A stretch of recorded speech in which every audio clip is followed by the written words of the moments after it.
ओम शांति। गरुड़ पुराण का सत्य व भय मुक्ति। अभी हम पहला अध्याय कर रहे हैं। पहले अध्याय का हम 7वां विषय ले रहे हैं, जिसमें पापी मनुष्यों की दुर्गति का वर्णन किया गया है। पापी अपने पंच भौतिक शरीर से हाय हाय करता हुआ निकलता है तथा यमदूतों के द्वारा पकड़ा हुआ वे अंगुष्ठ मात्र प्रमाण का पुरुष अपने घर को देखता हुआ यमदूतों के द्वारा यातना देह से ढक करके गले में बलपूर्वक पाशों से बांधकर सुदूर यम मार्ग पर यातना के लिए उसी प्रकार ले जाया जाता है जिस प्रकार राजपुरुष दंडनीय अपराधी को ले जाते हैं। अब यहां जो आप देख रहे हैं कि पापी जैसे ही अपने शरीर को छोड़ता है तो हाय हाय करता है। अब यदि कोई बीमार है, कोई दुखी है, उसको दर्द पीड़ा हो रही है तो उस समय तो हाय हाय करेगा। और तो किसी को हार्ट अटैक हुआ है, हार्ट फेल हुआ है या कुछ ऐसे अचानक जिसके कारण उसका शरीर छूट गया है तो वह हाय हाय कैसे करेगा? फिर हाय हाय किसने करना है? शरीर के बिना तो हाय हाय नहीं हो सकती।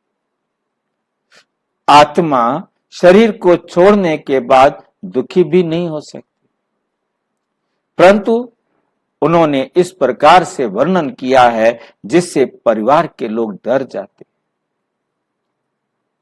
अब कहा जाता है कि आत्मा अंगूठा मिसल है। अंगूठे जितनी आत्मा को तो बड़े आराम से पकड़ा जा सकता है।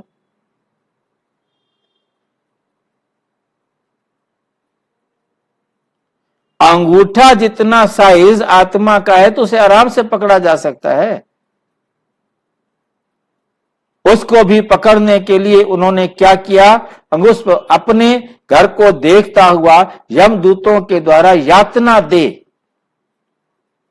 ये यातना दे जो है, ये समझने वाली बात है। जिस देह के द्वारा उसे यातना दी जा रही है, आत्मा को तो यातना दे नहीं सकते, उस देह को यातना दे के द्वारा उसको यातना देनी होती है और वो यातना दे एक हाथ के बराबर हो जाता है, जिसमें उसको पाशों से बांधा हुआ होता है।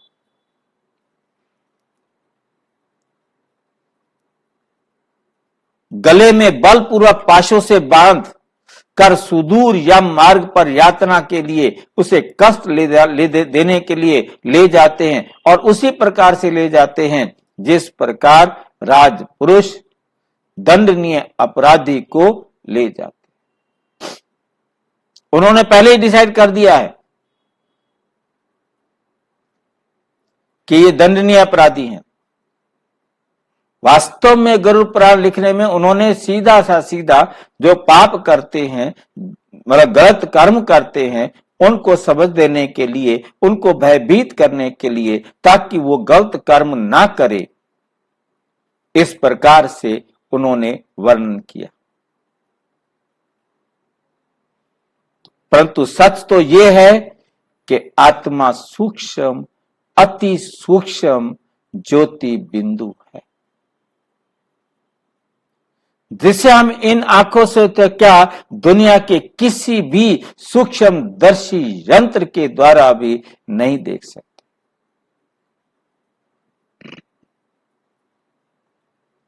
जिसे देख नहीं सकते उसे पकड़ कैसे सकते?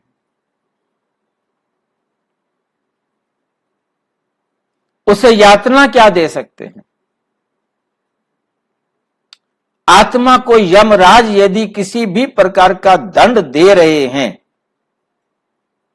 तो कर्मों की गति के अनुसार उन यमदूतों को भी उस आत्मा के द्वारा दंड लेना पड़ेगा।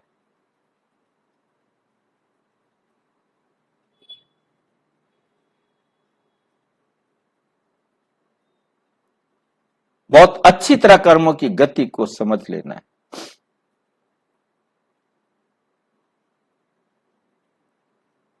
तो आत्मा को कोई दंड नहीं मिलता। आत्मा को कुछ भी कर्म का फल लेना है या कर्म करना है तो वो स्थूल शरीर लेती है, उस शरीर के द्वारा कर्म करती है और कर्म का फल भोगती है। अब जिन आत्माओं के ऊपर उसने जुल्म किए हैं वो आत्मा उनके ही परिवार में जाकर जन्म लेगी और उनसे जो जुल्म किया है उनके ऊपर उसका बदला या कर्जा उतारेगी। अब वो उसके ऊपर जुल्म करेंगे।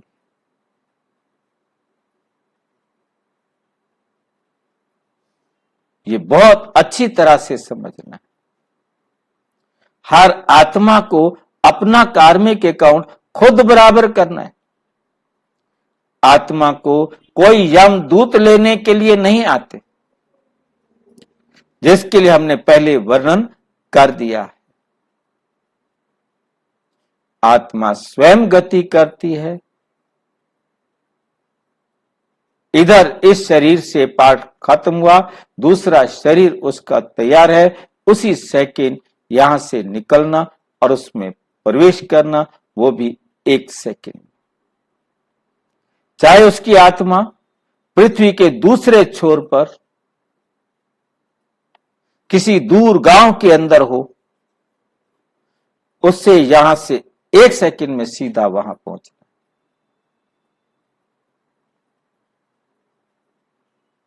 कोई रुकावट नहीं उसके रास्ते में, चाहे वो पहाड़ हो, चाहे वो चट्टान हो, चाहे समुद्र हो, चाहे नदी हो, पृथ्वी हो, कुछ भी हो,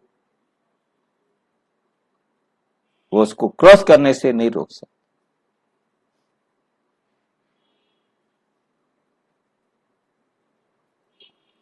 जिसे इन आंखों से तो क्या दुनिया के किसी सूक्ष्मदर्शी यंत्र से नहीं देख सकते। विज्ञान में बिंदु को की परिभाषा दी गई है, ऐसा चिन्ह जिसकी लंबाई चौड़ाई और ऊंचाई ना हो। हम ऐसा बिंदु बना ही नहीं सकते, उसको पकड़ेंगे क्या।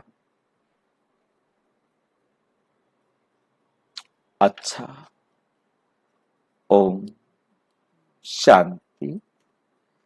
और विस्तार से समझने के लिए प्रजापिता ब्रह्मा कुमारी ईश्वरीय विश्वविद्यालय के किसी भी सेवा केंद्र पर संपर्क करें। और यदि कोई प्रश्न है तो 9213106986 पर केवल टेलीग्राम करें। 9650692270 पर केवल व्हाट्सएप करें, फोन नहीं। ओम